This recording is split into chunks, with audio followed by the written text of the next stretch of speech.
eggs and bacon. Let's do it. Let's do it. Let's do it. Let's do it. Let's do it. Let's do it. Let's do it. Let's do it. Ooh, time to light up this nice, beautiful cigar. Yo, Let's go, what's let's up, go, dude? let's go. Hey, thank you for the pizza that day. Are we live? I've never forgotten that, dude. All right. I've never forgotten that, dude. That was All right, awesome. let's roll. All right, we're live. All right, We're let's live. do it. Let's do it. What's up, What's up, everybody? All right, boys? welcome in, welcome in, welcome in. LSU beats Central Michigan 49-21. Welcome Fuck the in. Chippewas. Welcome Yeah. in. Welcome in to Whiskey and Wine. This dude's like, what the fuck? Welcome into Whiskey and Wine. You're super low, probably because you lost your voice acting like an asshole earlier today. Yeah, because I kept yelling, fuck the Chippewas, because I'm a real one, Matt. Because you're a fucking loser is what you are. Fucking yelling, fuck the Chippewas, like anybody cares about the Chippewas. What do you mean, dude? They just got their ass kicked, and it was awesome. Your mic is literally at 100%. Test. Is that sure? You sure that's my mic? Yeah, I'm sure, dude. All right, well, look, I'm monitoring the chat. We'll see if no, because I was too loud before, you were saying, so that can't be the case. I mean, your mic is 1 2 1 2 1 2 1 2 1 2 1 2. Check, Max's check, check, best check, check. game. What's up, Moscona and T? Yo, okay, now I'm getting louder. Now There I'm you getting go. louder. Clint, Julio, Taylor, Rachel, Taylor. There we go.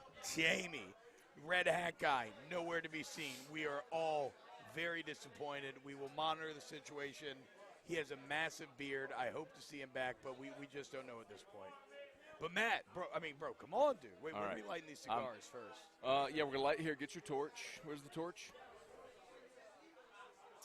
Okay, we're still getting too low. No, it's all right. It's just delayed. We're good on levels. Okay, cool. All right. Well, hey, would you do us a favor and just find us a torch? We got a light. I mean, it was right here. I think Cliff took it. All right, we are going to share this out there, please. If you're on Facebook, do us a solid. Like the page, share the post. Like the page, share the post. Like the page, share the post. Don't be a square. Hit the like and share and all that shit. If you are on YouTube, smash the like button. If you are on YouTube, smash the like button. I don't know that we're live on Facebook. I don't see it yet on Facebook. Okay, we are live on YouTube. Some are still saying it's too low. If it's still too low, let me know in the chat now. I agree with this from Out That Boo. T-Bob is the greatest LSU lineman ever. I mean, sure, there's guys like, Andrew Whitworth and Alan Faneca and, some others that, Kevin Mawai, a couple Hall of Famers. But, yeah, I agree. You're absolutely right, Out That Boo. I feel a lot better about next week. Okay, let's get into it. You want to get into it? I'm ready to dive in. Light up your cigar. We're gonna roll. Okay. We're gonna get going. We want to make sure we're live on Facebook. I'm a little anxious. You're right. No, go ahead. I'm a little excited. You're all right, bro. We're gonna do our ceremonial toast. We're gonna get this shared. We're gonna get rolling, and light up our cigars. We appreciate everybody for being here. We got 90 minutes to hang out and talk about this game, and for me to make fun of T-Bob. Why? I'm having another excellent gambling day. My college football is just unparalleled, my knowledge of the game. A little disappointed in Auburn. I just need BYU to beat Arizona State, Matt. If the Mormons can't beat the Demons, we have some major theological problems. All The right. Sun Devils. Well, we're working on getting live on Facebook. Oh, that might have been the notification on Facebook. I think we might have just gone live. Thanks for hanging out with us, for being patient here as we get live on both platforms. Apologize for that. I agree with this, Jordan Brazell, and I'm sure we'll talk about it. Kiner needs to start. Best never needs to leave the field. Where's D. the lighter? Smith's officially number 2 receiver. Mason doesn't leave it to be the field either. Toasted right now. Yeah, a little bit, Hunter. I'm drinking a wonderful mezcal, U-Ball. Is this, wait, Auburn had 4th and goal, down 8 and couldn't put it in? Oh, man, that is disappointing. That is disappointing. Besh and Kiner, a couple of great nights from the Young Guns. All right. All right, T, I'm going to get this thing shared out, man, on Facebook. In the meantime, we'll let T start with comments. Y'all know the drill. Whatever you're drinking, let's make a toast. Here, here. Tigers win 49-21. Fuck the Chippewas. Fuck the Chippewas. Let's do it on 3. 1, 2, 3. Fuck the Chippewas. Nice, feel good. Cheers, so, boys. Cheers, Jake. Now, Nice y'all know job. the drill. Take a picture, toasting with us. If you would, tweet us at Matt Moscona, at T-Bob 53. I forgot to put NSFW language on the I could probably do it on my phone, but let me get this thing shared out. T-Bob, why don't you start with your thoughts on the game while I get this thing shared? Look, man, I thought that LSU came out. I got it. And they were firing on all cylinders. You're right in front of the Now, look, after games like this, people always want to talk about the future, and I get it, we'll have those conversations. But I still don't know what the future holds. There are certainly still red flags. There are things that you certainly still want to be better at. But in terms of your goals for what you wanted to see tonight, barring a couple big miscues here or there, like it was a near-perfect night for LSU, what I wanted to see. I wanted to see a faster tempo offensively, more decisiveness. I wanted to see them attack. They did all three of those things. Defensively, I expected them to dominate, and they did. A couple busted plays, which we'll get into, but the defense, pure dominance the entire night. Also want to get into Andre Anthony, very concerned for him. But you know what probably my favorite sequence of the game was, Matt, was you come out and you make it 21-0 real quick, but then you get stopped. You give up the busted play. You get stopped again, and that had the feeling of like, okay, is this, was it a little shot, a little early momentum? Now it's all about to die. And then you picked it back up. Major Burns had a really big, it sounds stupid, but he had a big, third down tackle to force a punt. LSU gets the ball back. They go down and score. They stop again. They go down and score. And then they recovered that dominant start. So it was nice to see them, I thought at least, carry through what looked like a hot start that was going to fizzle out, kind of regain and carry through, and then through the end of the game. So, yeah, man, they checked. Again, I don't know what it means for the future. We can have that conversation. But on tonight, they played spectacular, and they kicked ass. And Max Johnson had a kind of bark-back game at all the narratives out there this whole last week. They're all about, nuss, we want nuss. Max was excellent tonight. He was stellar. So there are some things that I do want to talk about specifically with Max Johnson. Some shout-outs to y'all who are watching. Garrett McGee, Anthony Lamanna, Vince McBroom, Steve Menard, what's up, my man? Joy Monahan, Vino Frazier, what's up, y'all? Stephen Robeek, my guy. Kevin Fontenette, Blake Oob, Shelby Kelly. Appreciate y'all watching. Keep the comments coming. We're keeping an eye on them. So, all right, general sentiment on the game, absolutely. I mean, if we're looking at it, we wanted to see LSU's offense find some rhythm and look good. They put up 49 points. They had almost 300 yards offense in the first half. Overall, if we're going to look at some of the total stats, LSU put up 484 yards of offense, 400 pass yards on the number, 84 rushing. The big concern is they went to half with -2 rushing yards. We'll get to there in a second. Just real quick, we'll get there in a second. The pressure from the defensive line came again. LSU's defensive line, was I think excellent at creating pressure against Central Michigan, which we thought they would. Central had a really big problem against Missouri. Leading the nation in sacks. LSU's leading the nation in sacks. Also, though, as far as Central's sack problem, that quarterback holds on to the fucking ball like a madman. Well, LSU, that's why he gets sacked so much. He just fucking holds on to it forever. How about that? That I was guy like, wow, was the third best quarterback in the country in the class of 2018. Who's he behind? It's like two huge names. It was Justin Fields and Trevor Lawrence. Oh no, dude! And he went to Washington, went to UW, and then transferred to Central Michigan. Sometimes 247 ain't exactly on it, Cat. No, look, talent evaluation's a fucked up thing, right? It's why people hire wrong all the time. It's why teams draft wrong. They commit millions to drafting. The bigger key is when you realize you fucked up, is making the change. Like, everybody makes bad decisions at times when it's hiring, but you just gotta own it and fucking move on. Yeah. When most people can't swallow their pride and admit they made a bad hire or whatever the case is, and move on. Sunken cost fallacy. Yeah, for sure. All right, so I thought overall, offensively, the numbers look good for LSU. Defensively, the two offensive touchdowns that Central Michigan scored were on busted plays. The first one was on Major Burns. That was after your 21-0 lead. But I'm going to get you a little hotter. Go ahead, talk. First one came with Major Burns. There we go. That sounds good. Yeah, so you're up 21-0, and that was actually a 3rd and 13. Was it really? Yeah, it was 3rd and 13. So, like, on first down, you had Baskerville had back-to-back tackles for losses. And so it's 3rd and 13, and then you bust that play. And even still with the bust, the bigger problem I have is, listen, all right, you want to fix the coverage bust. You can look at that on film, and you can know what you did wrong, who was in wrong.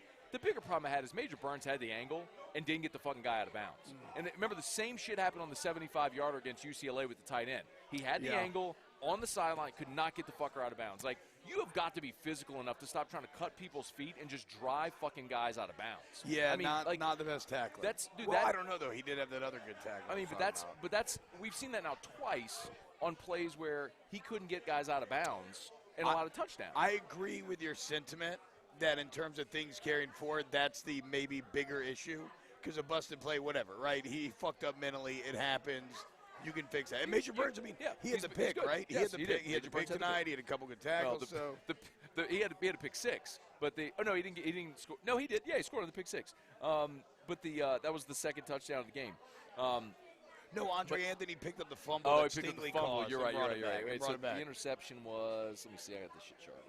It's all in here somewhere. But anyway, he had the interception. Yeah, the point is he had a bad bust, but he had good plays as well. He had good plays as well. It was after the forced fumble touchdown, the next possession was Major Burns' interception, and then that was the drive where LSU fucked up, and they had like back-to-back penalties. That was the beginning of the lull. So you went from that to busted play to 3 and out again, and I was like, okay, LSU, they're in a pretty tight spot here, and I love it because Burns responded with the big third down tackle. Then you come back and score.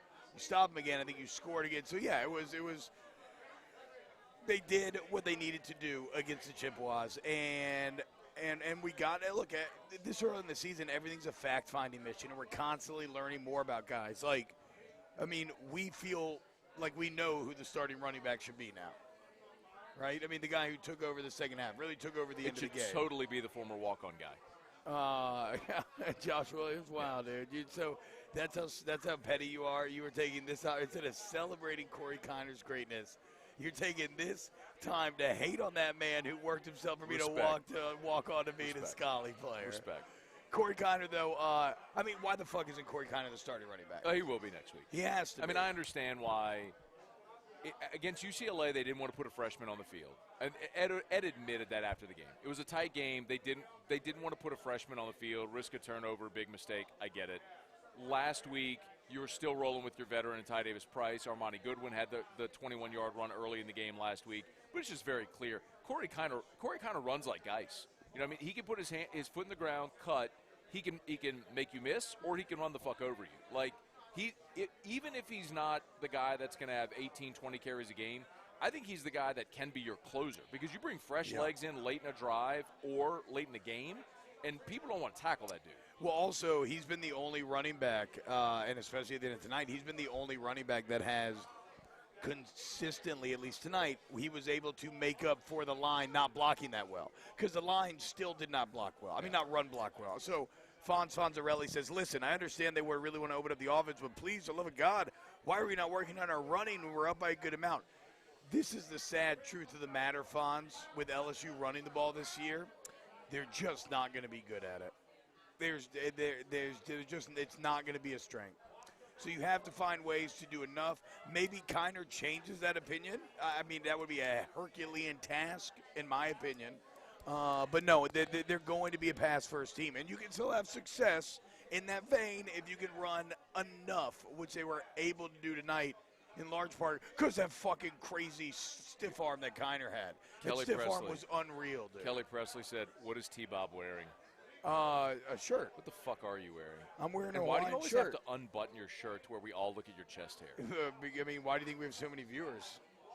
We're actually only on YouTube. We're at 704. Let's get that number up. If you're watching on YouTube, there are 706 watching, only 147 likes. If you're on YouTube, please smash the like button. If you're watching on mobile, X out of the chat, hit the thumbs up, and then come right back in. We appreciate it. If you're on Facebook, please share the post. Like it, share it. That's how we grow this shit. So we appreciate you very much. Hey, let's run. May need a little more volume, real quick. Can you get any more? Or no? I mean, I can get you up a little higher, man. I mean, I don't know. I'm just the chat still. Some people are still popping up same volume. Well, all right. That's on their end because our levels are peaking, man. Like, All right, cool. I mean, you're too hot now. Happy Gilmore says, T-Bob's wearing my grandmother's curtain. Happy, it's great to hear from you. And if this indeed are your grandmother's curtains, she has excellent curtain taste. All right, let's run through some game flow. So LSU gets the ball to start, and they march right down the field. They convert 2 third downs on passes to Jack Besh. In the first half, four of his catches went for first downs in the first half. On the first drive, a 3rd and 5 conversion and a 3rd and 7 conversion, and then Deion Smith scored on the jump ball, the 50-50 ball in the end zone. So, I got to be honest here. Trust circle, just okay. me and you. Yeah, just I didn't know. I was like, who the fuck is Deion Smith? I was like, who is this? Like, who is this guy? He was the last of the freshmen. I mean, because it was Hilton, it was Brian Thomas, it was Malik Neighbors. Yeah. It's like, and then Deion Smith was the other, and he looks like a fucking freak. I was like, who is this cat, dude? LSU has fucking freak show receivers that run fast, jump high, and catch the ball. A lot of preseason talk was dedicated to the depth of that group, and that showed out tonight. A lot of different guys making plays. I've seen Brian Thomas make a couple plays. Bro, he got his opportunity tonight because Trey Palmer was hurt. Yeah. That's why Deion Smith started. He was out there because he was hurt. What's wild and the about other guys that, were dropping passes last week, so like, fuck, give this guy a shot. Yeah, I definitely think that the drop definitely played in. But what's wild is, though, for a guy to step in like that, Max showed a huge trust in him. Yeah. Right? Just like, fuck it, okay. And he did exactly what he Max to do. Trust that you have the better athletes. Trust in matchups. And so, yeah, if you got one-on-one, throw that thing. Let them make you right, because they weren't always the best throwing deep balls. But Deion Smith made it right. I mean, he mossed that thing. The turnaround catch where he kept his foot in bounds. What the hell? It was insane. So all right, I'll just go there since you kind of started alluding to it. We're going to look at Max Johnson's stat line tonight, which is really good. And I'm not going to totally shit on it, so this isn't a preamble to shit on something, but it is a question, all right? Yeah. So Max Johnson was 26 of 35 for 372 and 5 touchdowns. He did have the interception, which was the pick 6, which was his last throw of the night. But what I will say is, and this is where I'll say let's open this for conversation. The touchdown to Deion Smith was a 50-50 ball that went right through a defender's hands. The touchdown to Jack Besh was a 50-50 ball where Besh made a one-handed catch. The deep ball on the go to Deion Smith was underthrown, and Deion had to stop and made a play over the defensive back. So that's 3 of the touchdowns that I would say were 50-50 balls that against SEC play, or maybe in this game, you only convert that maybe 1 out of 5 times, but they worked tonight. I don't know necessarily that I love Max Johnson throwing the deep ball. He's not super accurate. He puts a lot of air under it, which is good because you're not going to overthrow your receiver. Yeah. You underthrow it, you're giving him a shot. But, man, I'm looking at that, especially like the first one to Deion Smith and the one to Jack Besh. The 3 I mentioned, I'm like, bro, against Kaiir Elam in Florida? Like, that's a pick. Yeah. Going against Alabama? That's a pick. Against A&M? Like, maybe. I mean, it's dangerous. It's dangerous, to be sure. But it worked tonight because of the competition you were playing. The bigger concern offensively is the complete inability to run the ball. And I don't know that they fixed that. What we did see them do is they threw a shit ton of screens. How many times quick Kayshon Boutte in the flat make a guy miss, even if it's 3-4 yards? That was the extension of the running game tonight. Well, so, like, technically, we can look the play that Kayshon scores on is a pass, but that's just a sweep. The little shovel pass, absolutely. A little jet sweep. Yeah, absolutely. I mean, that's a passing touchdown, but that's a sweep. It's an extension of the run. And they ran that last week twice with Trey Palmer. Yeah. Like, I'm good with all of that. It's just about being effective. So we can look at the stat sheet and say, well, at one point in the fourth quarter, they were sitting on 23 yards rushing before Corey Kiner got going. And they finished the game with 84 rush yards, so they averaged 3.5 a carry, which is right what they averaged last week, was right on 3.5. But that really was the product of Corey Kiner getting going late. Would have been way worse. Yeah, it would have been like a yard a carry. But it was bad. I mean, but bro, that's what I'm saying. I think yelling, like wanting this, telling yourself in your head that this team will ever become a competent running team during this football season. It feels at this point like, I don't know, like telling a fucking dolphin to grow legs and walk. It just might be the reality of the situation. And so now the key is you have to kind of do what Jake Peets is starting to do. You got to figure out, okay, what can we do? And so this kind of circles in then with Max's deep balls. They're dangerous. I agree with you, but I still – and remember, dude, Joe Burrow, and of course everything goes back to Joe, right? But Burrow in 2018 wasn't the best deep ball thrower either, right? He was still kind of finding his way. Oh, that's absolutely I think tonight's game is also a great remembrance that, okay, sometimes we do have to allow for development. These guys are – I mean, Max is still young. He's learning every single week. And what I liked, unlike UCLA, where he throws it too far so nobody even has a fucking chance to catch it, while they were dangerous, at least he gave his receivers a chance. And on tonight, I don't know what happens in the future, but on tonight he was rewarded for that. And I hope that is reinforced. Now he has a little more confidence to take those shots. And, like, with more time on task, he should get better at them, right? So if he starts to trust himself more, then I think he can place it a little bit better. But, no, make no mistake, like, one of the biggest issue, in my opinion, what's the final score of that game? I can't tell. The biggest issue, in my opinion, lost the final. They don't have the final. Yeah, on the I know. I'll find it. The biggest one, in my opinion, though, is well, I don't know. Now I lost my train of thought because I was thinking about right. Look, no. Max's biggest issue is a bit of inaccuracy, right? But more time on task and more timing with these guys, maybe it gets better. Someone in the YouTube 28-20. chat. That wasn't the final of the Auburn game. No. Because they scored, it was at least 35 because Penn State scored I think late. They took that score off the board or something. Oh, really? I don't know. Someone said take out the sacks for the adjusted rushing yards, which is true. And if you do, LSU had 94 yards, so a 4.1 yard per carry average. Even still, like you were. Doesn't really mean anything. For sure. That was still Kiner late. Yeah. And I'm not going to take it away doesn't from change Kiner the take at all.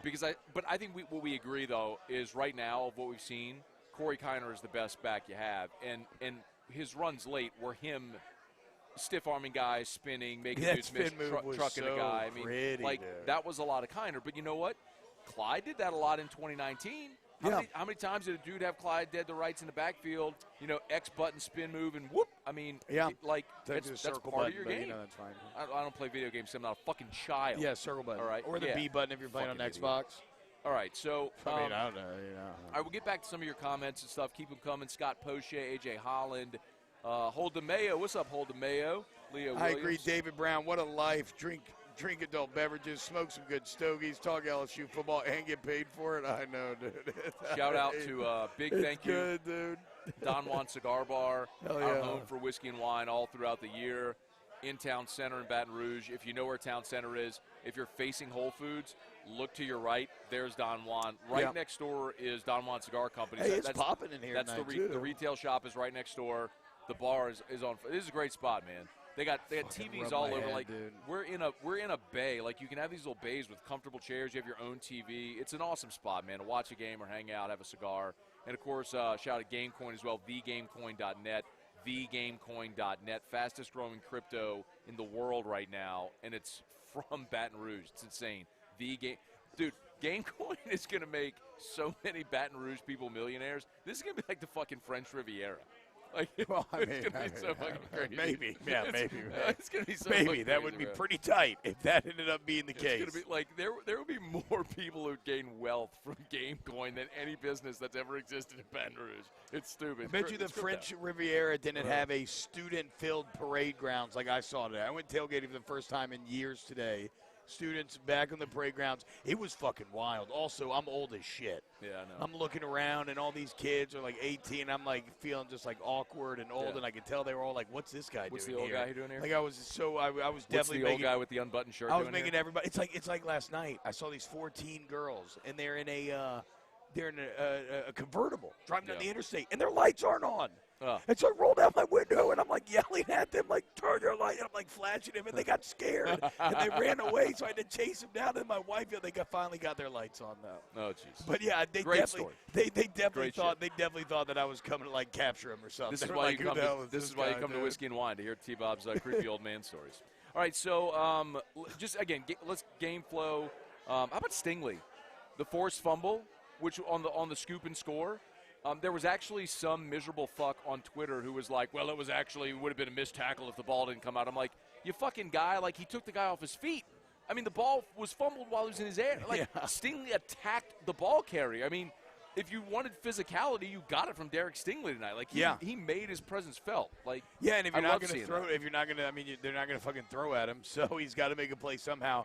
So what's awesome about that is that Andre Anthony scored that touchdown. Yeah. Andre Anthony is one of if this season is to be salvaged, right, and they can pull something off, it will be in large part to Andre Anthony's leadership, and he's been really good on the field, right? But he's like a big glue guy for this locker room right now, which is why I am terrified of how he went down tonight, dude. Because I tore my ACL in a non-contact fashion, and there are certain times when I see guys go down, and it's like I can feel that shit. And to me, I don't know, man. I'm not a doctor, so we'll see what happens. Yeah. I'm hoping that I'm wrong, but it felt very bad at the time. I hope Andre Anthony's okay. Anthony scored on the scoop and score. LSU's up 14-0. Central Michigan gets the ball. This is where Major Burns get the interception. There was a personal foul on Mason Smith on the return. LSU got the ball, and this is where blindside block. I didn't see it, but he must have fucked somebody up. This is where things got kind of like they converted a 3rd and 13 with Devontae Lee, and they called Austin Deculus for illegal formation. So they bring back. So now it's 3rd and 18. Then you get the penalty for delay of game. Yeah. They fucking had a delay of game, and that's when Ogeron was like yelling, "Snap the fucking ball!" Yeah. Was he mad at Max Johnson for or Liam for not like? Who's he pissed there? I mean, if you're Max Johnson, it feels like to me the call's coming in. That's late gotta be. there. That's on Pete's, bro. Get the call in. I feel like the call's coming in. Anyway, late there. Yeah, but that was less of an issue tonight, obviously. Yeah. So it's 3rd and 23, incomplete. They punt. Central Michigan starts at their own 6. They go 3 and out. LSU gets the ball back, and they go. The shovel pass to Butte. That's where he came up limping, by the way, but he came back in the game. Then they threw it to Besh over the middle, and that was Besh's long catch and run. And then on first down was the 40-yard touchdown to Deion Smith. For what it's worth, C-Man in the huddle is saying that Gordy said it was a sprain. So I don't know. Okay. I don't know if they have news. Over Anthony? Yeah, that would be great. That would be awesome if that's the case. I hope that's true. So 21-0. Oh, a high ankle. That's not good, but it's still better than ACL. Nah, I mean, whatever. Okay, sorry. They were fucking with his knee, man. That was an ankle. Yeah, that was an ankle. So Central Michigan comes back, and that's whenever Central Michigan scores the first time, and it's the 78-yarder. Yep. That's where Major Burns had the bust and then didn't get the guy out of bounds on the angle. That's a problem. So it's 28-7 here at the end of the first quarter. Corey Kiner gets the ball. That's when he went in the game. LSU gets a first down, but then punts. That's where they're at -2 rushing yards right there into the second quarter. And then you kind of had a lull in the game, but LSU put together maybe its best drive of the game after that. That's what I'm saying. That's what I loved. I loved it. 12 plays, 65 yards. It featured Corey Kiner. Brian Thomas had a big catch in that drive as well. You did waste a timeout, but you converted. You only faced 1 third down on the drive, and it was Devontae Lee who made the beautiful catch on the sideline that converted that 3rd and 7. Like right like around. He was trying to throw it away. Max was. And he No. That was Malik Neighbors. Oh, okay, that was Malik. That was Malik Neighbors. That was in the second half. But Devontae Lee's 3rd and 7 was on the sideline where Max threw it, and had Lee caught himself, he could have turned upfield, maybe scored, but he just took it right out of bounds. I don't remember it actually. Well, anyway, they converted the 3rd and 7, and then they scored on the Butte shovel pass where Butte was going about 50% effort to the pylon, where they damn near caught him. Oh, yeah, bro. He was like fucking chilling, dude. He was like chilling. He was Usain Bolt, like, in the prelims. I got this. At the last minute, he was like, oh, fuck. Like, he kind of had to, like, he had to give a little extra to get in the end zone. Hey, they had to make sure to get Keyshawn, though, his touchdown. I mean, we can't have a game without Keyshawn Butte scoring a touchdown. I'm just going through the first half because the second half was boring as fuck. So there's not much to talk about there except our observations. Well, kind of. But observations. So it's 28-7 LSU. Central Michigan gets the ball back. They put together a couple of third down conversions, and that's when B.J. Ojolari came up with 2 sacks to get LSU off the field. Then LSU had a 4-play drive. This is where Besh scored the touchdown to make it 35-7. That was Coy Moore's punt return where he kind of danced around and didn't really go anywhere. But anyway, so LSU's up 35-7. The final drive of the half was Central Michigan with the ball. Damone Clark stopped Central Michigan on that 4th down. They went for it on 4th and 6, and then LSU took it to the half. But that is where Andre Anthony got hurt on that second down play with 2:09 to play in the half. Yeah, and like I said, we'll see where that goes. The thing is, obviously, if it is a bad injury, you feel horrible for Anthony first, because like I said, I love that kid. He is someone who's bided his time. Yeah. He's really coming into his own now. Secondly, though, it is a massive blow to LSU, both from an on-field production and leadership standpoint. So we'll wait and see. Wait and see. Tonight's a good night. He scored a fucking touchdown. That's awesome. When do you ever get to score touchdowns in college when you play defense? Like, that's awesome. So at least you got that. Did you fully unbutton your shirt? Yeah, we had to, dude. We hit 1K viewers, dude. You got to give the people what they We're want. at 943. By the way, we touched 1K for a minute. All right, 943 viewing right now, which is awesome. Thank you so much. Only 283 likes. Wow. Please, like. I mean, do I have to take my pants off? Like, what do we on. need? Like, it's so easy. All you have to do is just press the little thumbs up on YouTube and on Facebook, if you would. Like the page, share the post. Don't be a square. Hit the like and share. Leo Williams said fucking T-Bob. Okay, so A says there has to be a better option at center than Shanahan, right? He's on skates in our backfield every play. Therein lies the great problem with the LSU offensive line, is that there is no better option. Yeah. And it's not to hate on Liam. He is maximizing the amount of natural physical talent that he has been given. It's just there is a dearth of talent in that O-line room right now, and it's concerning. So here were my first half observations. But Stingley was great, physical. He did have the PI, but I can kind of forgive that. Just kind of a little physical hand grabbing. I love the fact that it was a fast start. Like, there were people who actually picked Central Michigan to win this game or thought it was going to be very close. I'm with you. I never jived in the wing because I knew the defense would fuck them up. I agree. Like they did. I agree. But one of the keys to avoiding an upset in a game like this is you got to start fast. Yes. You get up on them and make them play from. Like, the worst thing is, like, if they score first and you turn the ball over and then they're believing you're at a game in the half. And, like, this was 35-7 and a half. It was fucking over. So, like, LSU got at the fast start. I love that. Did you have a problem with the penalties? Like, I did write that down, and I guess it's because they had a drive killed by penalties. Well, they had the lull. They had the lull where they had the shitty drive killed by penalties, and you gave up the busted play. And, again, that's what I liked, is that at that point I thought the fast start was going to evaporate, and they refocused in, and they made the plays after that. So it's not ideal, but I'll give the boys a pass on that one. 7 for 72. Central Michigan had one penalty for 5 yards in the game. I mean, whatever. Fucking refs. I know. They fucking love the Chippewas. Hey, you know the other thing? So Deion Smith had two for the game. Who? Deion Smith Freshman for the game. From Mississippi? 5 catches, 135 yards, and 2 touchdowns. 5 catches on 6 targets. The catches this man made. It was incredible. The Moss. I mean, the most incredible one was the one on the sideline that they reviewed where he somehow twisted his body like an owl. You know how owls can, like, spin their neck almost like 360 degrees? He's like Owl Smith over there, and he somehow brought it down and got his foot down in bounds. It was amazing. Good call to review it, too, by the way. Like, I don't know if that came from the booth or came from the LSU sideline, but, I mean, I saw it and saw the right foot on the chalk or on the paint, but it was like clearly he got the left foot down, so good call to review it. One other thing, we talked about this on pregame with Jeremy Hill. Can I ask you a question real quick? No, fuck you. Did they fuck up the 10 yards? Tom Hart said that, and I couldn't replay it to check. Did they spot that ball at the wrong 45 after that review? I don't know. I don't know if Hart got confused, but that's what he said. I was watching it here, and so I couldn't I really couldn't hear. Yeah. I'm not sure. One thing that was I talked about this with Jeremy Hill in the pregame. Central Michigan is one of the best third down teams in the country. Defensively, they only allowed 28% conversions. Yeah. And offensively, they were converting it like almost.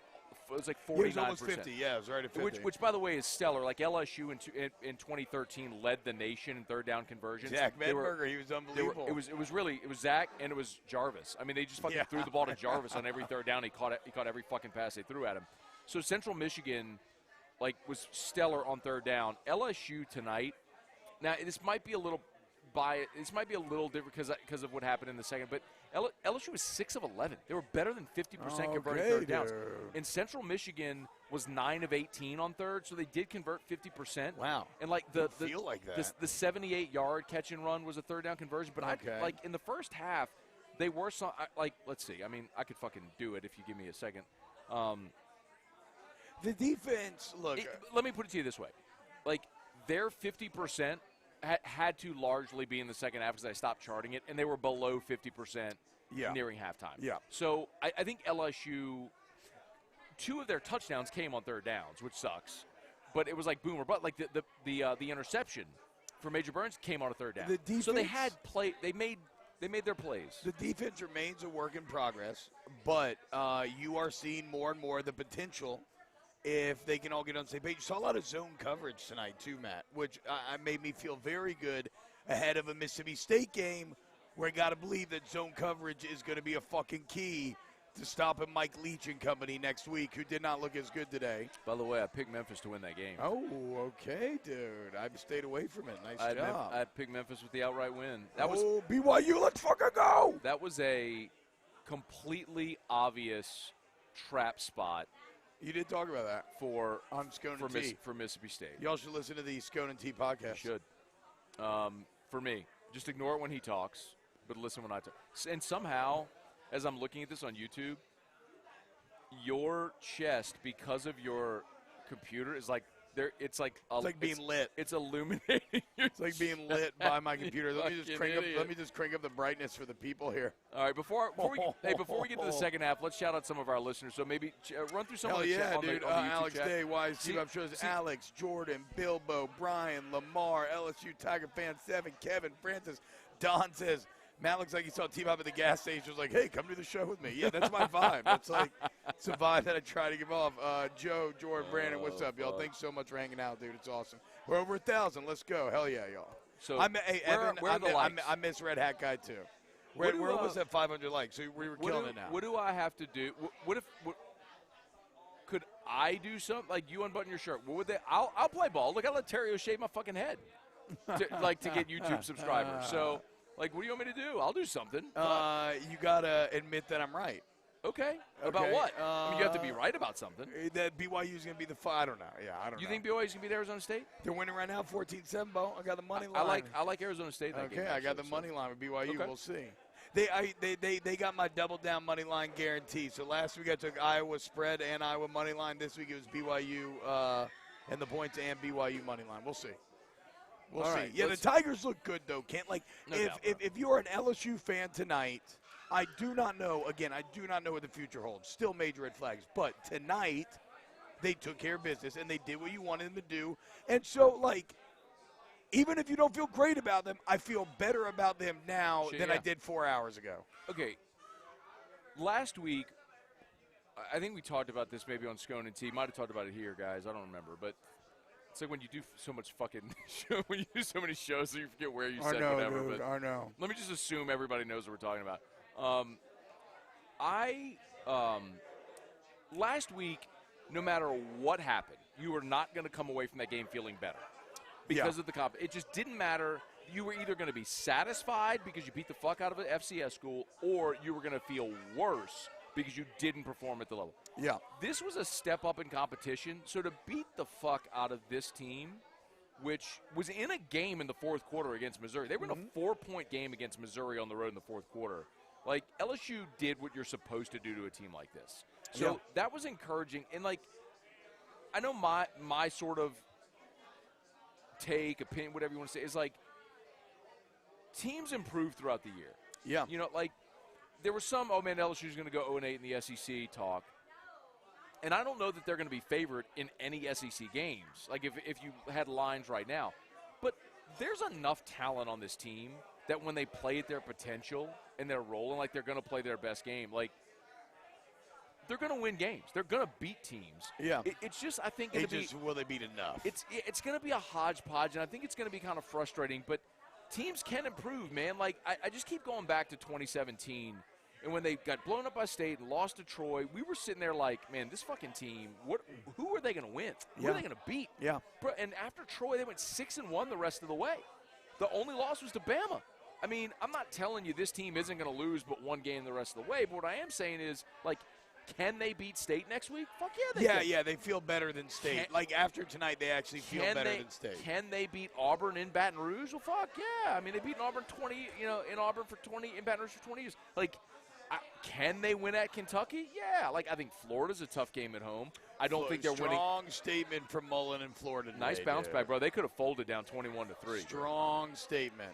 Everybody was counting their money. I was like, ha, the fucking Tide got it. Whatever. At least I'm going to make money off them. And then they fucked me, dude. I'm fuck the Chippewas #1, but I'm fuck Alabama like right after the Chippewas. Well, fuck Alabama is just like a given, a standard given. Fuck Alabama. Here's your game, by the way, if you're interested in the Let's go, bro. So BYU 14-7. We'll see how that goes. Do you read the Bible?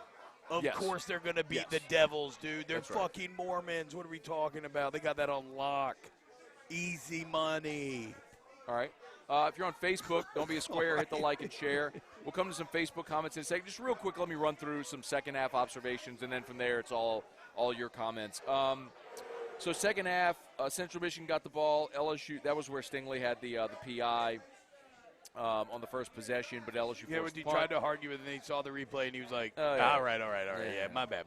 LSU started their first drive of the second half, started their own 7-yard line. Tigers went 93 yards, and that was the Devontae Lee touchdown on the I guess it wasn't a middle screen, but I mean it was a pass. How nice was it to see Devontae Lee after the weird journey he has taken played some even safety fucking and shit, some linebacker, played middle linebacker, and now he finally found his way to the end zone. I know, look, like a lot of people watching at home, it's kind of a dead stadium. Campus is a little dead today in some parts, and a lot of people watching at home don't give a fuck. For that man, that touchdown meant the world because he's worked his ass off for that touchdown. He's played all different positions. And so when you finally have a breakthrough moment like that, like regardless what happens, he's going to remember that, and it was nice. Central Michigan's second possession of the second half is when we saw major substitutions. That's where we saw Jacoby and Guillory. That's where we saw Little, who went in, Desmond Little, when he got a sack.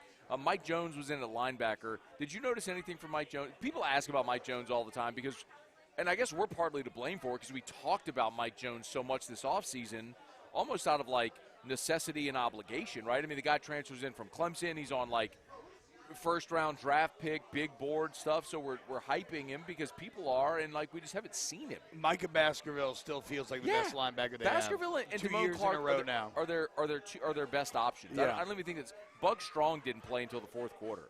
Like Bug fell off, man. Bug's not very good at coverage. There's no doubt. Like he's a liability. You have to have guys that are 3-down linebackers, and like the only guys that feel capable of being that are Baskerville and Damone Clark. And I don't think either one of them are 3-down linebackers in the NFL, but I'm not asking you to be a 3-down linebacker in the NFL. But just be a good college linebacker. Yeah. Micah Baskerville's a good college. Like, he made the biggest difference in LSU's defense last year was when he started playing again. Hey, T-Bob, you're right.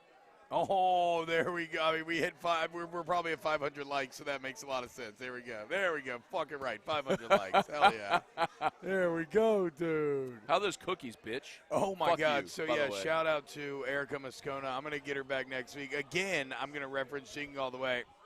Matt, your wife's cookies are delicious.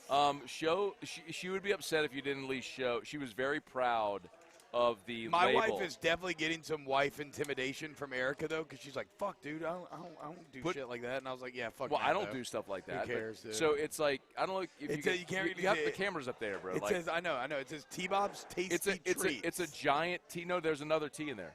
Oh, T-Bob's Tasty Tiger Treats. And she was so proud. She's like, look, all the words start with T. Hey, like, she may not know this, but I am a massive fan of alliteration.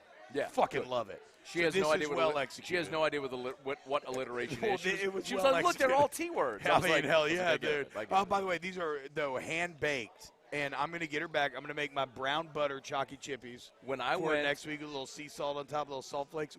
Bro, salt flakes. I went to do pregame today. And it's 3-hour pregame, right? So I'm gone. With Hilly, I'm gone for like 4 hours, right? You leave, you do the show, head home, whatever. I get home, I'm like, hey, babe, what you mean? She's like, I've literally been baking these cookies for the last 3 hours. Fuck yeah, like I owe her, hand-baked cookies. I'm like, Jesus. I mean, you don't make me these cookies. Like, I why is Fat Fuck over here? Why is tons of fun getting homemade cookies? And they're so good, though, with the M&Ms. You know what she did? She said, should I put M&Ms on all of them? Or just, I was like, fuck yeah, you put M&Ms on all of them. It's like a great little chocolate chip substitute. Shout out to Joey Molinaro and Megan. They had a great time on campus today. Bro, LSU people love Molinaro.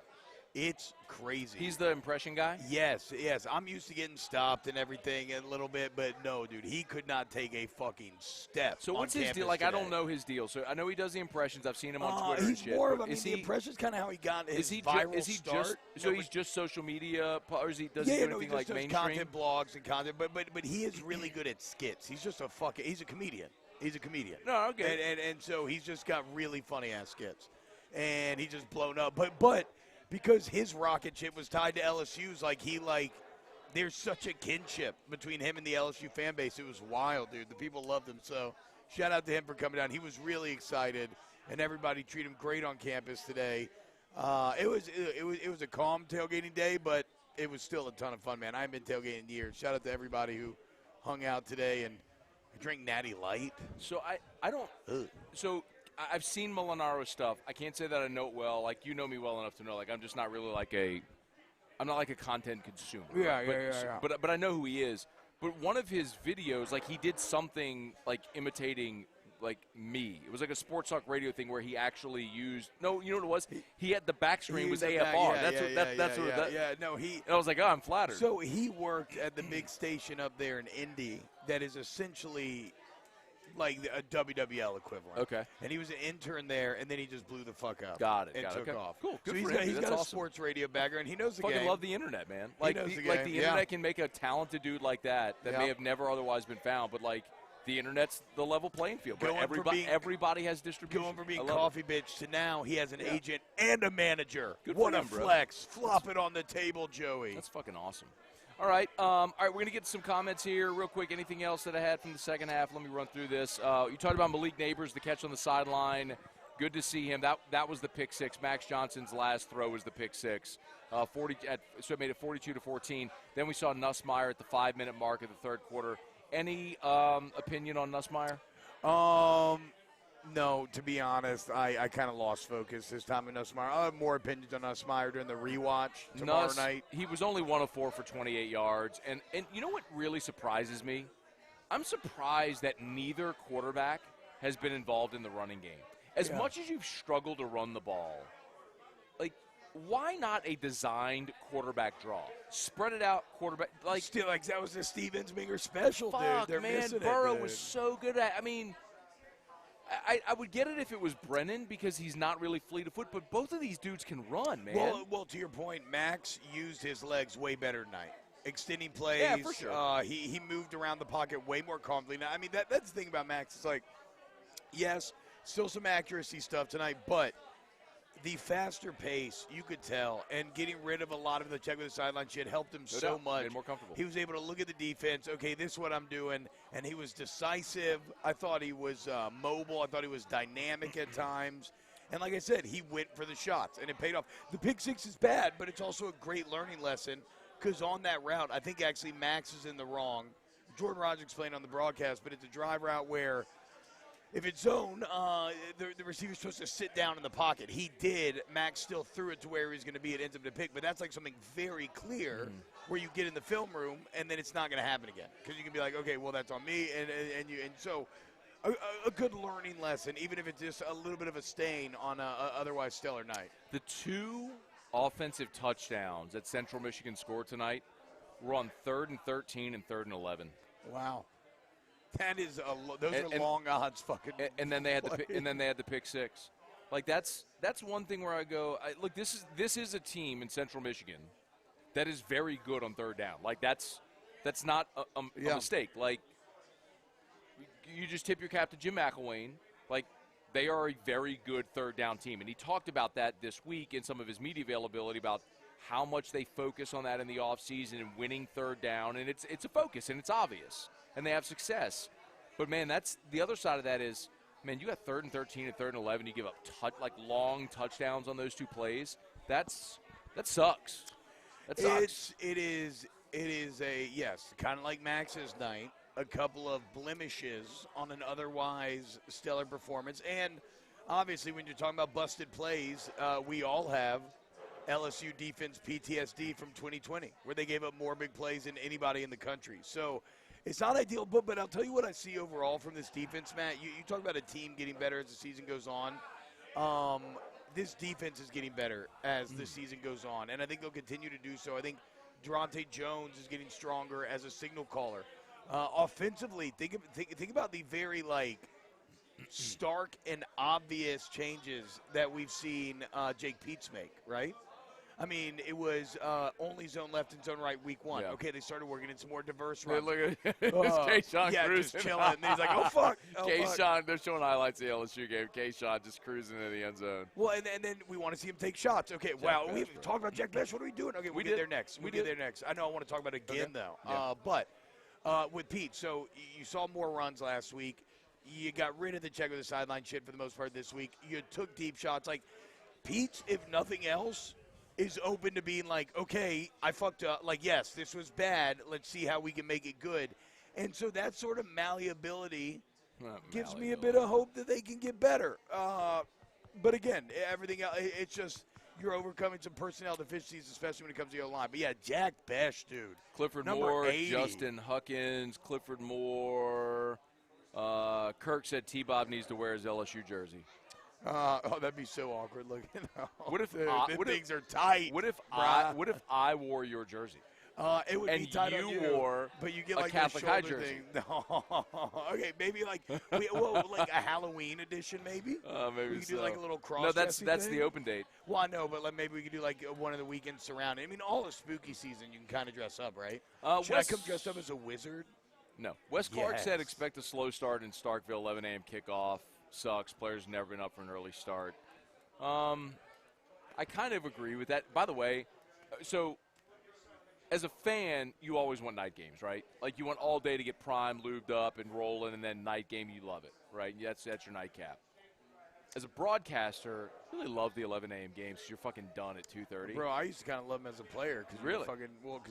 Then you can go out. Well, if you knew you were going to kick a team's ass, yeah, you got back and you could watch football and drink beer and go out. It was awesome. But I also almost lost the game in Starkville at 11 a.m. kickoff when it was a real fucking sleepy, lazy day, and Chad Jones had to save our ass. That was 09? 09. Chad Jones had to save Yeah, our on the ass to fourth come down away play. with a win. So look, it could be bad. I will say this, though, dude. I like the leadership on this team. And it goes back to what after the UCLA game where you had Andre Anthony be like, look, the same shit that happened last year is not going to happen again this year. And then I loved Keyshawn Butte's comments after the game last week. He was pissed. Yeah, bro. He was like, we should have scored 60. We were playing bad. And after UCLA, when they asked him, like, did the hurricane affect you? He was like, no, to be honest, we just got our ass kicked. Like, this team is at least keeping it real with themselves, which is the key to fixing these problems, is admitting that you have them. So I'm seeing growth potential, man. I'm seeing growth potential. And I love Mississippi State as a first SEC test, right? I mean, you could not ask for a better SEC opponent. Because even Vanderbilt, you wouldn't really learn anything against. Like, when you look at last year's LSU-Mississippi State game, you have a very clear bar that you're going to be measuring this game by. And it's not letting Mike Leach fuck you for a second year in a row when he's not fucking anyone, really. Like, barely. And he fucked you hard He's last not fucking year. anybody? Not really. Poor guy. He didn't fuck anybody today. Not Memphis. Not I'm sure Mike Norvell's like still at Memphis or something, right? I'm kidding. I know he's at Florida State. Relax. Not for long. Not for long. No, That motherfucker's toast. Like, not for long, dude. I mean, that shit's embarrassing, bro. Chico said, I'm waiting for a T-Bob nip slip. Ooh, Chico, hang around till 11 p.m. and you may get your wish, my dog. Wes Shin, the Ohio kid, looked good at running back. That's Corey Kiner. Bro, the stiff arm, you will watch football the rest of your life, and you'll be hard-pressed to find a better stiff arm. It's like when Derrick Henry said that dude flying last year. Yeah. I mean, he took him and fucking, like, WWE chokeslammed him into two other defenders, like, took out their legs almost with their body, and then just took off and got the first down. There's a so there was a game where Kiner in high school in Ohio ran for like 400 yards in a game.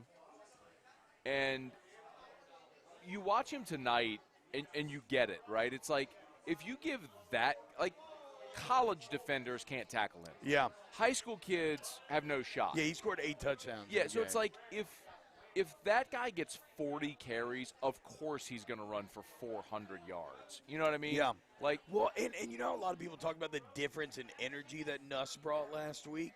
You feel that out of Kiner at the running back position. Is it? Okay, but Kiner was there in the fourth quarter.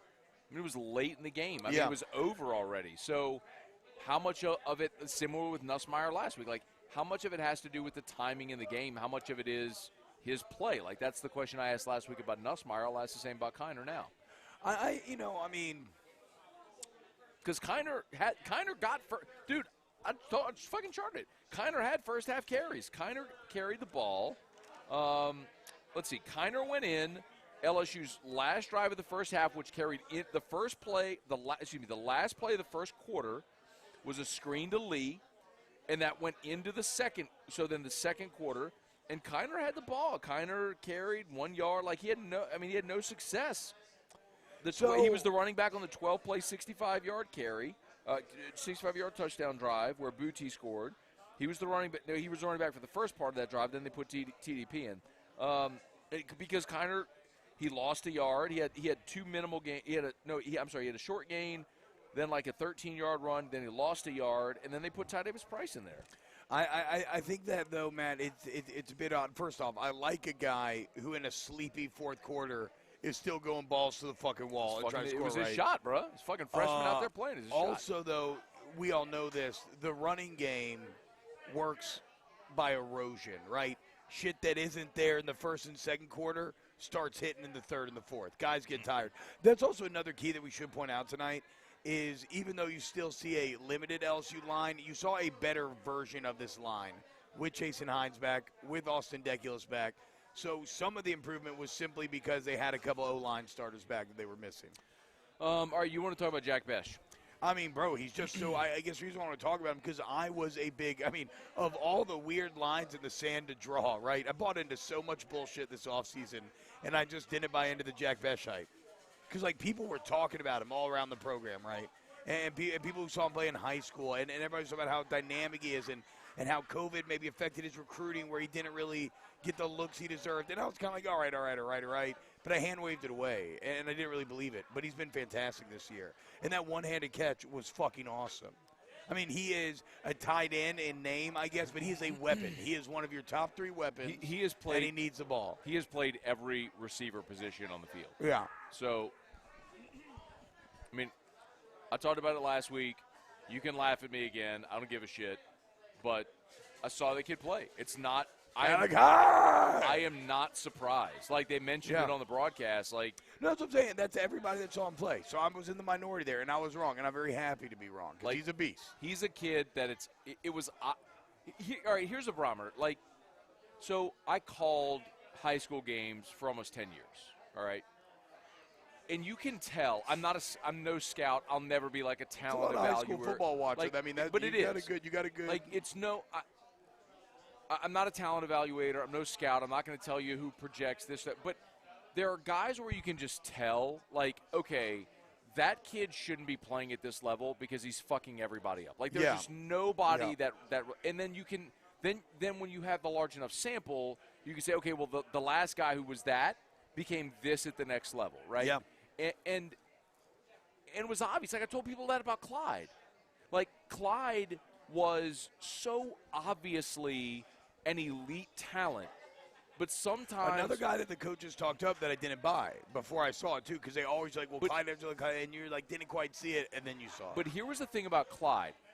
When Clyde committed to LSU, I didn't like it because he committed to less, and Clyde was never going to be a dot-the-I running back between the tackles. Yeah, that's a good point. He has deceptive power because his lower half is very strong. I mean, his fucking thighs are this big. He's a thick boy. And you could see him push a pile. He's a thick boy. But that's never going to be his thing, like what Les wanted with bigger backs like Fournette or Jeremy Hill, guys that are 215, 230.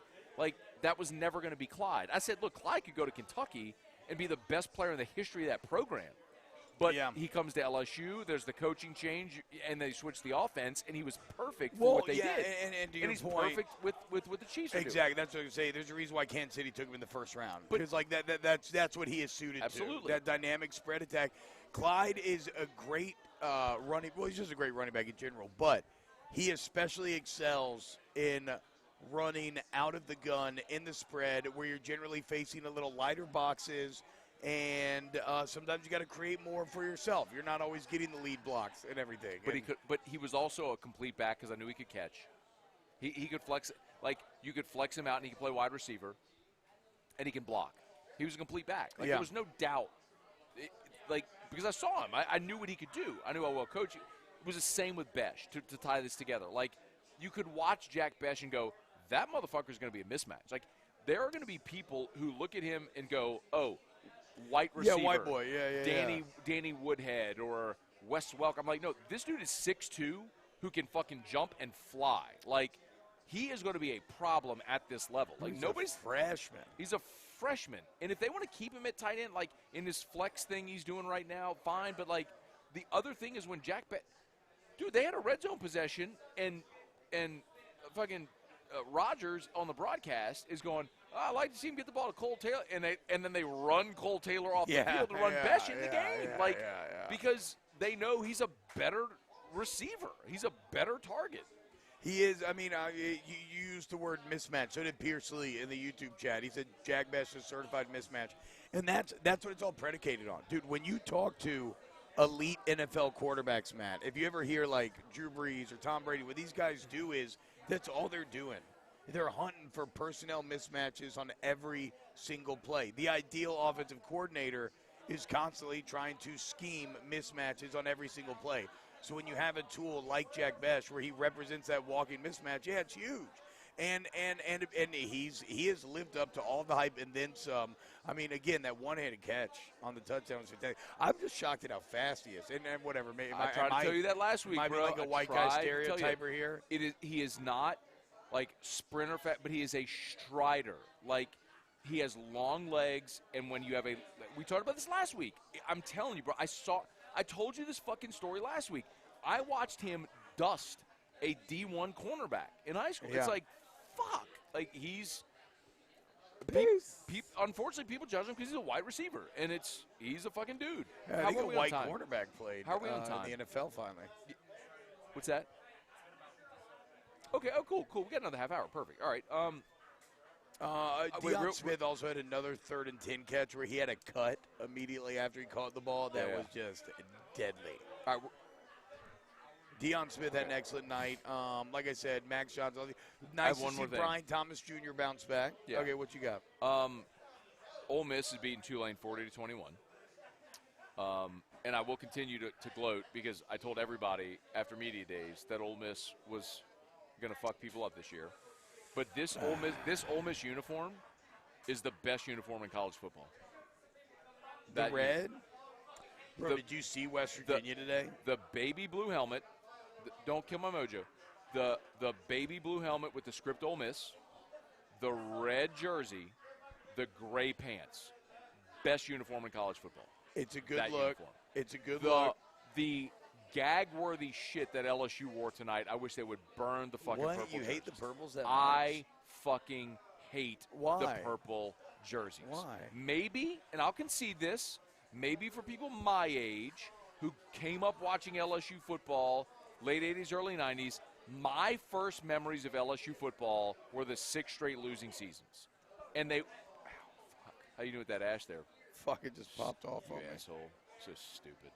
Get fucking ash all over your exposed belly now. I know. Did you burn your fucking chest hair, you moron? Well, the ash isn't lit, so no. You fucking idiot. But I do. But I have white shorts on. That's not ideal. So maybe my. Oh, what's up? Thavanka De Silva says, "Hey, hi from Sri Lanka. Glad LSU wins, but they need to improve for the SEC." Thavanka watches Morning Scone every day. By the way, he does not watch. He does not watch OTB. Hey, he watches Morning Scone. Keep your ass in fucking Sri Lanka, De Silva, you bitch. No, I'm just kidding. I love you. Thanks for watching. So listen.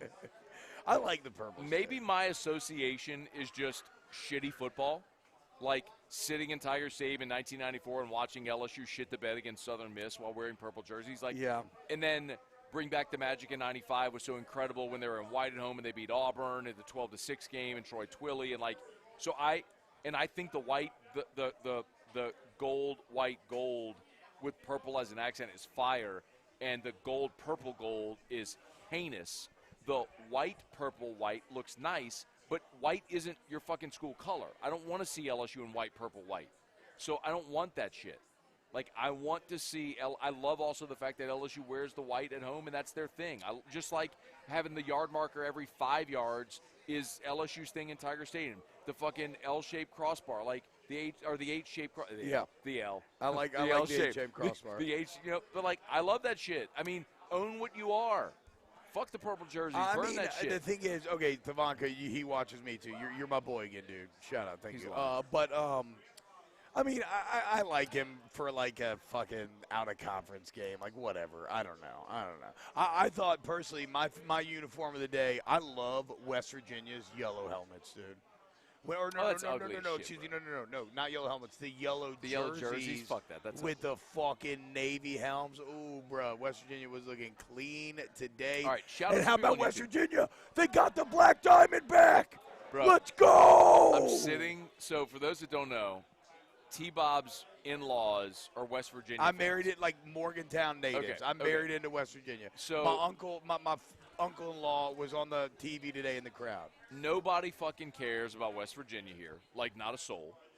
And I sat doing pregame with this asshole for how many years where we always had to fucking have West Virginia Fuck yeah, bro. on TV because this asshole is the only one that cares about West Virginia. Dude. And Musso almost gave me a fucking tick today reminding me about how often you would say the Mountain Greers when Will Greer was the quarterback. Will Greer's the quarterback. I'm like, great. You know in Dumb and Dumber when the cop drinks the piss and he's like, I think I had that reaction today when Musso said Mountain Greers. Well, now they're the Fighting Daigles. My guy. Daggy. Yeah, fuck. God, you try to. You're fucking guy. Try to give somebody a Read love some comments from the fucking fucking YouTube chat. Please smash the like button if you're on YouTube. Facebook, like the page, share the post. I love it, man. 232 hanging out on Facebook. Still 991 watching on YouTube. Fucking love it, dude. We're over 1,000 concurrent viewers on both platforms. Awesome. UCLA's getting worked by Fresno. People are saying Fresno's pretty good. By the way, at Fresno covering in that game as well. How about the ACC looks fucking horrible. What did I lose today? So Fresno, I'm winning. I lost over-under in Alabama. Florida pushed, and I fucking lost on Bama. That's it. I didn't bet the Bama-Florida game. Oh, and then I lost Auburn. Fucking Auburn. Couldn't get it done. I had Penn State. What else? Ooh, awkward. We just hit an awkward little fist bump, handshake. Do you fist bump? Do you shake hands? What do you do? I don't know what you do there. I hate having that happen in front of 1,000 people. Oh, God, I know, right there all watching you. Somebody's asked me, do I have a couch on my front porch? No, but my family that I'm married into, they burn couches all the time, and they make their own moonshine. They're as stereotypical West Virginia as you can get. Shout out again, Juan Cigar Bar. Just love the fact that they host us here for whiskey and wine. Great selection of premium cigars. Top shelf. Like they've got some of the Van Winkles. They got the Old Rip 10. They've got the Van Winkle Lot B, the 12. They got George T. Stagg. I mean, they've got some great top shelf. What is that? Oh, never mind. This was you. They got some great top shelf booze here. They got beer. They got craft beer. And, of course, all your domestics. Some on draft also. Great selection, premium cigars you'll see over there. So it's a great spot to come hang out, man. NFL Sunday tomorrow. They have a food menu as well. So if you want to eat like bar food, you can eat food here as well. It's a great spot, dude. Like I love coming. I mean, there's a lot of times on a Sunday, like brother-in-law and I will come just plop up at the bar, smoke a stogie, just have some like this getaway, chill kind of time. So it's a great spot. When I tell you that last week I just watched fucking Red Zone for 7 hours straight, it was incredible. Yeah, all right, absolutely, I'm trying to refresh. Okay, so somebody was asking me about the O-line tonight. Kind of circle back there. The O-line was better, definitely. All right, holler at me. The O-line was better tonight. I mean, you got Deculus and Hines back. That made a difference. I'm still so puzzled, and I'll know more after watching film tomorrow. I don't know what has happened to Ed Ingram, man. It's crazy. It is crazy. So the O-line's not ideal, but they did better. Everybody tonight was a great example of how coaches And the positions that they put players into can be a huge determining factor in how they play, right? I know that sounds dumb, but it was obvious tonight. Everybody benefited off of the faster pace. Everybody did, top to bottom. And the O-line was no different there. So Yeah. I'm not going to, write home about the O-line because the running game is still a problem, but they were better. Ray Summers said, T-Bob, I also married into Morgantown. Wife went to West Virginia. Hell yeah. I know all the things you're talking about. Couch burning. She Hell also yeah. tutored Pat White back in the day. Fucking Pat White season, yeah. So my best friend, best man in my wedding, did a semester. It wouldn't be abroad. It would just be like a transfer, whatever. And did a semester at West Virginia. Oh wow, Graduated that guy likes to party. But did fucking for real. Doctor Ski Batansky. Isn't it Doctor? That guy does drugs. Ski Batansky? What? Isn't it always weird, too, when one of your hard partying bros ends up becoming a doctor, and then you're like, wait, so these are the people these are what doctors do when I'm not, when they're not making sure I'm not dying? Oh, I just saw that guy ripping lines in the bathroom. What the fuck? What? Does he have surgery in the morning? Oh, fucking so Szymanski. So good. No, yeah, shout out. I got a couple dumbass friends who end up becoming doctors, too. It's crazy. And my buddy does not give a shit about football. Does no fucking thing about it. But when he went to WVU and then came back, and we all had a house together, he would play NCAA football with WVU. Oh yeah, as West Virginia. I heard that fucking fight song on loop for the whole year in that house. So I'm done with West Virginia. Fuck West Virginia forever. Country road.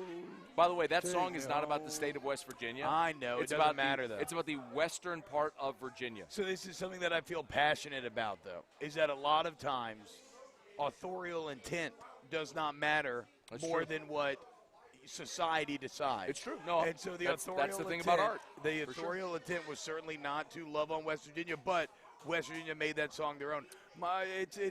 You know the Pearl Jam song "Alive"? Yeah. It's this anthem of positivity. I'm still alive. It was actually a song Eddie Vedder wrote about his really fucked up childhood, and he's basically saying "fuck you" to his mom. He's like, "Fuck you," but I'm still alive. But basically, he's even done interviews where he's like, the audience changed the meaning. He did a concert and it was all the audience changed the meaning. It's an upbeat thing. Yeah, fuck yeah, dude. Yeah. T-Bob looks like he's about to go wrestle someone in some grass on neutral ground. Bro, the frat brodies were out there on the parade ground day. I saw a full pledge mosh pit. I saw one guy playing Edward 40 hands. He could barely open his eyes, but he gave me beer. He's a kind fella. Thomas Lamont, West Virginia was gross today. Yeah, they kicked ass. They covered. What do you mean? They won the Black Diamond, dude. They were favorites against Virginia Tech. And that's what I was saying, Matt. The ACC is looking more and more like garbage. I mean, Clemson struggled with Georgia Tech today, dude. And the ACC is losing everything. Pitt beat Tennessee, and then I think Pitt lost today. I don't know. They did. Pitt lost to Central Michigan. So the only I'm sorry, Western Michigan. So the only reason I bring this up is because, at what point do we say fuck Clemson? Because the conference looks like shit. No. Georgia Tech, they look like shit against Georgia Tech Clemson. Today. So one of the things that Jeremy and I talked about on pregame today when they were struggling was, and we'll look at the SEC here in a second, but Georgia, the big takeaway from Georgia-Clemson was, man, Georgia's defense is fucking awesome. Yes. Maybe Clemson's offense just ain't good. that good. Yeah, that's true. Maybe that's the big takeaway. That is also true. Right, by the way, BYU up 21-7 at half. That's impressive. Let's fucking go. BYU looking to knock off their third Pac-12 opponent in a row. I think it'd be their second-ranked opponent in a row, or no? Yes? Yeah, they beat Utah. Yeah. First time they beat Utah in 10 years. All right, let's run through the SEC real quick. Keep an eye on comments. I got chat. If there's anybody else that wants to get on the LSU Urban Sombrero wants to know if you feel uncomfortable sitting next to that much open shirt swag. Me? Yeah, do you feel uncomfortable? No, I'm very secure in my manhood. I say be you, do you, whatever makes you happy. Seriously, the fact that T-Bob is pumped being this stupid in life, I'm happy. I'm legit happy for him. That's all you can hope for. I don't want to be him in any way. That's all you can hope for. And I'll never be friends with him. or want to associate with him in any way. But you kind of want to bang me. I am someone in life who wants other people to be happy. Like, I cheer for other people's success. Like, I'm not someone who says, I want you to fail.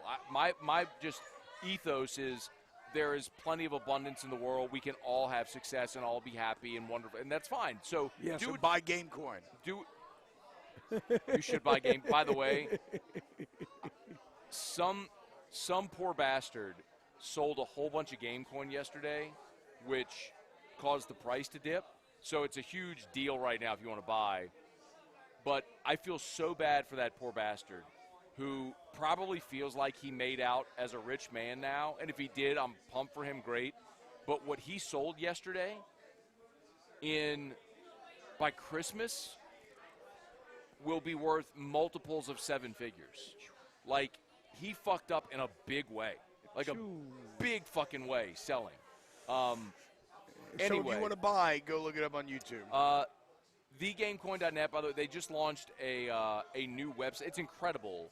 If you're not familiar, crypto, I don't want to go too far down the road in it, but I do a lot of crypto investing and all. GameCoin is amazing. Baton Rouge guys developed it, and they were not even planning to really launch until October 1, but their word of mouth started to grow. And their market cap is already at $500 million in less than 90 days. Like, and the fucker is still tethered to the dock. I mean, it's amazing. So, like, I feel really bad for the poor asshole who sold yesterday, but it's an amazing opportunity for anybody who still wants to get in. Like, it's incredible. Okay. And there's gigantic news coming this week too, by the way, with GameCoin. Okay, we got a few comments here. Matt, Robert asking, do we think that John Emery will be back by Mississippi State? I can't know, but I feel like there's a lot of positive momentum towards him getting back. So we had his attorney Don Jackson on AFR, and so we had him on OTB too. I talked to what day? Fuck, I don't know. I hope before you. I don't know. There's no way he had him for me. So I had Don on a lot during the Christian Fulton thing, and he's never lost a case against the NCAA. So, yeah, I believe John Emery's going to be back. So you know what they need to do? Some of these LSU players need to get a new medicinal marijuana license from Louisiana and then have Don Jackson be like, what the fuck are y'all doing? They sell LSU Ag, literally grows weed with the LSU Ag symbol on it that you can legally buy in Baton Rouge today. It's so good. And fucking Dare Rosenthal's the starting left tackle for Kentucky. I know. What are we doing? I know. Don Jackson, we need you. I got news for you there, bro. Dare Rosenthal's not that good of a player anyway. He was your best left tackle. That's all I'm saying. And he was a turnstile last year. He was your best left tackle. Okay, but he was a turnstile last year. Anyway. All right, let's run through the SEC scores, unless you got something else. I'll look more. There's a couple others. We'll get back to it. Bama hangs on against Florida. Good for Florida for not rolling over when they're down 21-3 in the first quarter. That shit, man. I always, like I said, I was fat and cocky being like 4-0. Here I come. Even though I wish I would have gotten the two-point conversion, the over would have hit. But, yeah, Florida showed. Dude, Dan Mullen is a good fucking coach. We all knew that. How do you not play Anthony Richardson? So he wasn't hurt? I just figured he was hurt. He was dressed. He did his big fucking backflip on the field before game. Oh, he did the backflip. Didn't play him. I'm like, okay. He must fuck up a lot in practice. Like, that's the only thing. He must just I don't care if he fuck up in practice. I've watched that kid in games against real opponents and fuck them up. Georgia 40-13. JT Daniels 23 of 31 for 3. JT Daniels had like 250 in the first half. Who Georgia play? South Carolina. Oh, shit. South Carolina. How did Zeb Nolan do? It doesn't matter. A&M shut out New Mexico, the Auburn Penn State. So we were going to find out what Auburn was in this game. I don't know what they took the score off, but Auburn had, with 3 minutes left, they had goal to go, right? Down 8. They couldn't get it done. And they actually had the ball in Penn State territory at the end and couldn't get it done. Arkansas. But wait, is that still a good showing from Auburn, though? Yeah, I think so. To go on the road, whiteout conditions. I gotta think so, too. Whiteout conditions. Look, they blew out 2 bad opponents in the first 2 weeks. But I think Auburn Tank Bigsby's a great running back. Auburn certainly had a nice showing for themselves in this game. That's just a tough spot. Brian Harson's got some juice to him. He's a good coach. There's something to be said for Penn State having gone to Madison week 1 and winning that game. Like, when you've been through the fire of a battle of a war and you come out and win it, like, I mean, I'm just not surprised that Penn State made the plays to win this game. Yeah, I mean, they're a good that's fair. team. So Arkansas 45-10 over Georgia Southern. Love a team playing with confidence. Arkansas is playing confidently right now. I think you made, for once in your life, too, you made a very salient point about Brad Davis on the Moscona and T-Bob podcast that, like, if given time, even if there is regime change, that you really have to look into keeping Davis. Because if you look at Arkansas, he is the one that built that offensive line, and that's a good O-line. And so maybe that's someone who you look to protect, look to retain, whatever the case may be if something happens. Because given time, I think he's a really good fit in Baton Rouge. Kentucky beat Chattanooga. Missouri blew out Southeast Missouri. Tennessee shut out Tennessee Tech 56-0.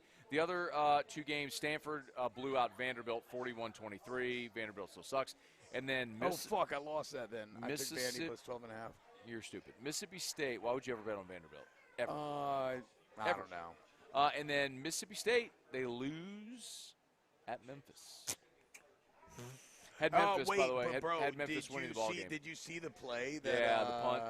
That should have been – so the SEC already came out and said it. The inadvertent dead ball signal should have been reviewed, should have killed the play, and Memphis had two players with the same number on the field at the same time. They had two guys wearing number 4. That should have been a penalty, and then they fucking let him pick it up running back. So, again, I'm sure you'll all know this by now because they've talked about it so much, but, like, when returning a punt, if the team tried to down it, touches it, but does not possess it, the returning team can pick up the ball and advance it, and even if they fumble, it doesn't fucking matter. It does not matter at all. That ball should have been whistled dead, though, when he had it and he was on a knee, and when the ref even started to blow it dead, but he didn't. So I don't know if Mississippi State would have won because they were still losing, but that's a shitty way to go out. But, yeah, Mississippi State, the NC State win obviously does not look nearly as good now this week. No, Rivers is very sad. Rivers was like, Urban Sombrero says Rivers didn't have, Rivers, I feel very bad. Rivers was in, like, she needed some girlfriend support. She was texting me. Oh. She was, like, all in her feelings, so, Even, I hate to see it. Oh, do we have a new red hat situation with purple shirt? He's maybe coming into the game late here. Somebody said he's getting kind of handsy. That was Bro, Jeremy you can't George. be getting handsy on stream. Said, That's like rule guys, number look, 1. He's getting like, look, he reached over. That's touch. rule number 1. Like there's enough space there that I think that they're probably not married. Oh, no. Definitely not. Definitely not. No. I mean, I'm just judging from this tiny little screen. There's a stool between them. Yeah, that's what I'm saying. He just sidled up there. Oh. Yeah, he's moving on in. He's hitting the hole Corey Kiner style. Got it. But he may just get tripped. I think he's going to get tripped up. I don't think he's getting to the end zone. What do we think? All right, about. Are there any other SEC score? Wow. Ole Miss is up 61-21 now. When the fuck did that happen? No, they're really good. Texas A&M wins 34-0. I already went through all this. All right, so let's go to. Wait, who played quarterback for A&M today? Calzada. Okay, Calzada. So next week, LSU, Mississippi State. By the way, shout out to everybody watching still. AJ Holland, Field, Maine. What's up, y'all? Tom Brouillard, Joshua Miley, Andrew Hines, Craig Dugas, Doug Thomas. Shout out, guys. Appreciate y'all hanging out. Steve Colson. What's he said? Steve Colson, bring back Red Hat guy. I know, Red Hat guy, where people are pissed. David Pelt, what's up? He burst onto the scene and then he disappeared just as fast. We got 5 minutes left. All right, thank you to everybody who's hanging on. If you're on Facebook, like the page, share the post. Don't be a square. Like and share. We appreciate it. Did you like the Jay and Silent Vibe thumbnail? Very good. That Danny did a phenomenal job. I like that a lot. It's one of the things that actually ties us together. That you and I are both fans of the Jay and Silent Bob franchise. Shout out Kevin Smith. Love Kevin Smith. Okay, so next week LSU Mississippi State. What are we expecting in this ball game?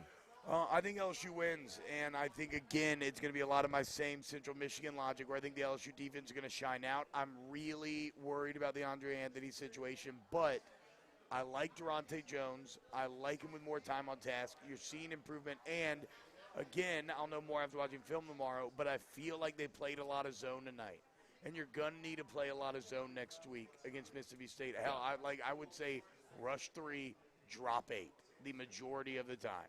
It works against Mike Leach's or whatever. You're 4 down, so you're probably going to just rush 4, but whatever. I think the LSU defense will carry him to win. LSU defensively tonight, Damone Clark led the way with 6 tackles. So did Buck Strong, and Baskerville all had 6 tackles, but Strong was mostly second half. Stingley had 4, 3 solos, 1.5 tackles for loss. Had the forced fumble also. Joe Evans with 4 tackles. Jay Roy had 4, did have a half a sack. Ojulari had 2.5 sacks. So you said you're worried about Anthony.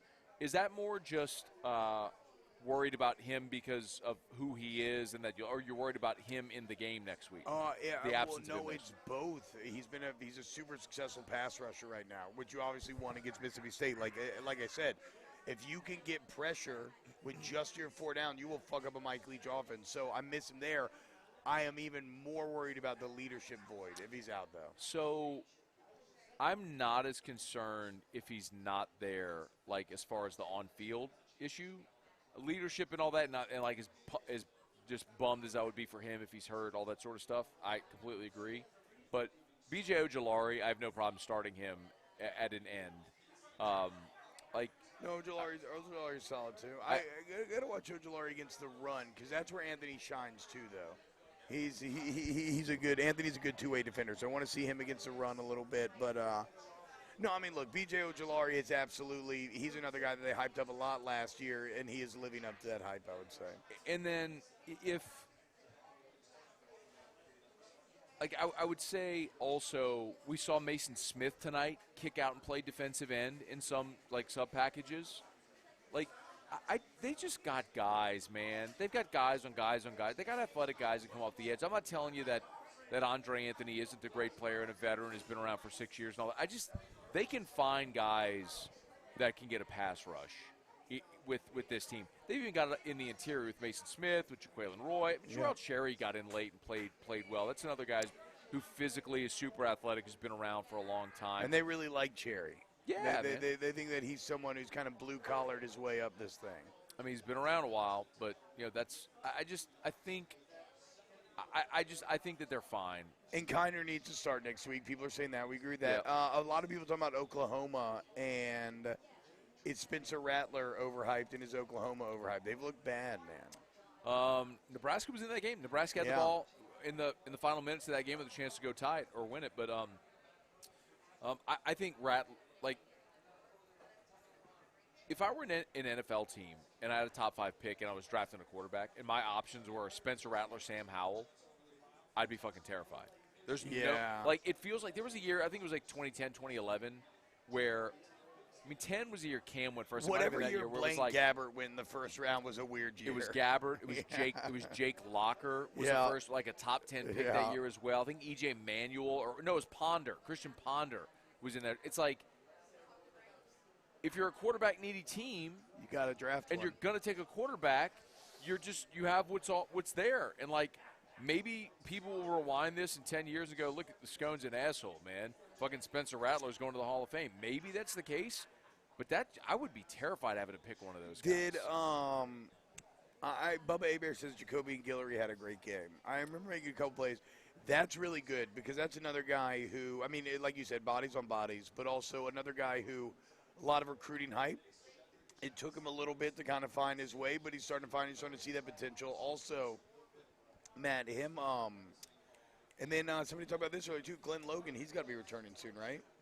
Glenn Logan had a 4 to 6 week injury. I think they'll probably get him back in another couple of weeks. So maybe John Emery coming back, maybe Glenn Logan from injury. We got to start wrapping up. Yeah, Urban Sabero says, T-Bob, you're going to go home and sweat all over a large pizza. I had a weird morning this morning, so I got real fucked up drinking sake last night. I woke up at 6 a.m., couldn't go back to bed. Daughter had pissed the bed, so I'm immediately I'm making breakfast. I'm washing the sheets. I fucking was still a little drunk. I made a frozen pizza at 6 a.m. and ate it because it was in the fridge. I ate it at 6 a.m. Thanks so much to Don Juan Cigar Bar for hosting us. Love coming here. We'll be back next week earlier because it's an 11 a.m. kickoff, so we should be live around 2:30. Don Juan Cigar Bar, GameCoin, thegamecoin.net. If you're into crypto or want to learn about it. It's a crypto with a charitable aspect. Huge news coming this week for GameCoin. I'm telling you, if you this is a great time to learn, to buy a dip right now, get a great value. Thegamecoin.net. All right, y'all, go Tigers, LSU 49-21, YouTube, smash the like, Facebook, don't be a square, hit the like and share. We appreciate y'all. Love y'all. Thank you for hanging out with us, dude. Great job, Jake. Thank you for making this happen on site. We'll see you next week.